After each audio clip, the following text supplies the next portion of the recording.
इसोरनि गाहाम बाथ्रा बाइबेल सिरिज 3 जननि 1 बालाबनि 11 सिरियावहाय जोंखौ बुंदों आंनि अनजाग्रा लोगो नोङो गाज्रिखौ दा सोलों नाथाय गाहामखौल' सोलों जाया गाहामखौ मावो बियो इसोरनि मानसि आरो जाया गाज्रिखौ मावो बियो इसोरखौ नुवाखै होननानै बुंदों बे बाइबेल सिरिनि गेजेरजोंहाय जोंखौ बुंदों जाहैबाय आंनि अनजाग्रा लोगो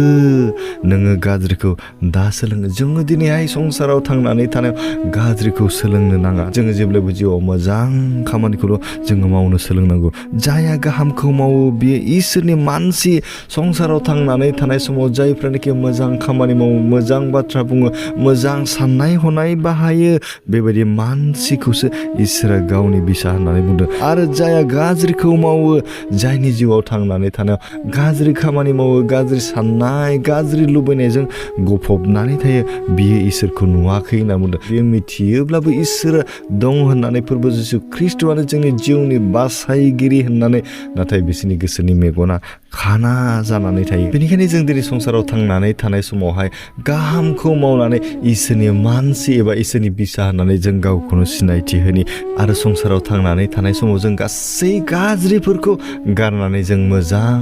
जिउ खुंनो जोङो सोलोंनि इसोरा बे गुसुं रावनि सायाव थानानै जों साफ्रोमखौबो आशीर्बाद खालामथों आमेन गोजोन्थों